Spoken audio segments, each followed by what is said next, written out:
hold our families together. In the days of Herod, the king of Judea, Mary, her husband, Joseph, and the baby Jesus fled Bethlehem by night, bound for the land of Egypt. Weary from their journey, they sought refuge in the caverns of the hill country. And as they entered a cave, behold, a great spider trembled at the child's cry. The sound vibrated through her golden web, filling the pillow with wonder. She scampered to the corner of the silk, where a sack of eggs, her future, hung. They were safe, swaddled in the golden strands she had spent hours knitting about them. She peered down at the fascinating strangers below. The woman, cradling the babe in her mantle, reclined beneath Nephila's silken canopy. The man with kind eyes lifted his lantern, staring into the darkness outside the cave. "We can't stay here, Mary," he said in a soft voice. "Herod's men are coming." For he had been warned in a dream that King Herod sought to destroy the child. "Jesus won't be safe until we reach Egypt." Mary nodded gently, kissing the head of her babe. "Fear not, Joseph." Nephila dropped on a line of webbing to get a closer look at the child, who seemed to glow with his own radiance. Joseph's eyes turned hard when he spotted the dangling visitor above Mary. "Be still, there are spiders," he spat out. He slashed at Nephila with his staff. As she recoiled, Joseph ran his staff through the web, ripping 2 of the main lines. The golden-backed spider retreated into the shadows and laid her body protectively over her sack of children. "Leave it, Joseph," Mary said. "They are dangerous." He lifted the lantern, seeking the spider lurking in the dark. As he raised his staff to strike the spider and clear what was left of the webbing, Mary took hold of the rod. "All are here for a reason. Let it be."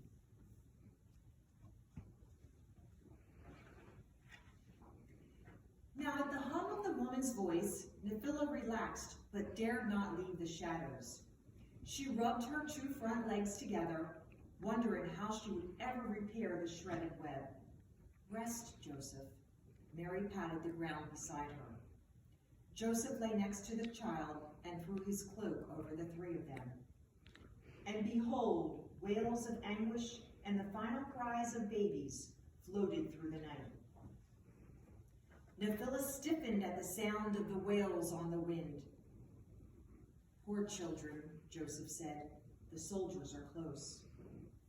"Dim the light," Mary whispered. "I am sorry we are in this horrible place," he told her, snuffing out the lantern light. "We are so exposed." "It is where we are meant to be. There is beauty even here." She looked up at Nephila's web, touching Joseph's hand. "And love." "Pray for our safety," he said, closing his eyes. Mary lightly moved her lips. Only the faraway shrieks disturbed the cave silence. Nephila moved to the tattered edge of her silk. Taking advantage of the stillness, she began to spin a new web. How would she ever reattach the ripped drape to the faraway wall? It would take hours, days perhaps. A shaft of moonlight suddenly cut into the cave. As Nephila turned toward the light, a warm gust carrying the sweet scent of berries blew over her. It swirled about the cavern, and she felt herself rising slightly. The wispy main lines of her web floated up to the ceiling and stretched to the far wall of the cave, as they had never been disturbed. The spider warily walked the length of the silk to the far cave wall, testing the strength of the new lines. Suddenly, the child below cried, sending a vibration through the web. Nephila's egg sac leapt and rippled at the sound. The spider stared down at the child, this Jesus. Never had she felt such a sensation. She instantly understood what she had to do. At the center of her web, she plucked the strings, playing a tune only spiders could hear. From deep within the crevice of the cave, Nephila's older children scuttled forward by the dozens. Each heard its mother's call and followed her to the cave opening. Nephila hung upside down from the cave's mouth and descended on a thick golden line until she reached the floor. She then climbed to the corners of the opening and repeatedly fluttered across the center line, leaving a trail of golden thread behind her. Her framework completed, she plucked on the center strand. At the sound, her children sprang into action, dropping cords of web, weaving their golden silk in a frantic, rhythmic dance. Now, when it was daybreak and the spider's work was done, the cave mouth wore a golden veil of webbing, sealing it completely. Nephila's children returned to the darkness and their personal webs, but not Nephila. Despite the frost dotting the golden curtain, she rested on the outside, at the very center of the web. And it came to pass that Nephila felt the approach of 3 soldiers climbing the hillside. They carried blood-slick swords and spoke in loud, crude voices. "You two, get up there and inspect the cave," one soldier yelled. "Why would a baby boy be in a cave? You have your orders. Inspect every dwelling and kill every boy under 2, especially the newborns. That was Herod's command. Now go." A pair of soldiers clambered up to the cave. The yelling and clanging of armor woke Joseph, though Mary and Jesus did not stir.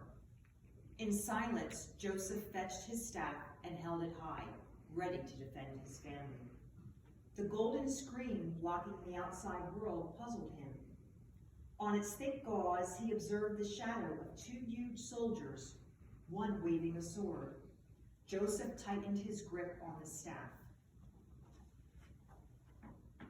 Outside, the sunlight caused the frosted cobweb to glimmer and sparkle. Nephila wished to return to the shadowy recesses of the cave. She felt so exposed, sitting in the daylight. But the child had clearly told her to spin a web over the entranceway and remain there. "What should we do?" one of the soldiers whispered, considering the spider's handiwork. "No one entered this cave, or the web would be broken." "You are right." The soldier glared at Nephila, whose legs were pulsing. "There is no newborn in there, except maybe newborn spiders." "That thing looks ready to pounce," the other soldier said, shivering for an instant. "I hate spiders. Forget it, let's go." "Everything is clear up here, Commander," one of them yelled, and they retreated, running down the hill. Inside the cave, Joseph lowered his staff and fell against the rocky wall, giving thanks for their safety. Nephila watched the soldiers leave, and after a long while, she began to bow on the strings of her web. The light melody awakened Mary. "Joseph, from where is that music coming?" "I hear nothing," he said. Mary marveled at the gossamer gauze and the shadow of Nephila, illuminated by the sun. "Isn't it beautiful?" "Soldiers came as you slept. The spider saved Jesus and us," Joseph said, staring at the web. "Yes, all are here for a reason." Mary looked lovingly at her son and nodded off to sleep.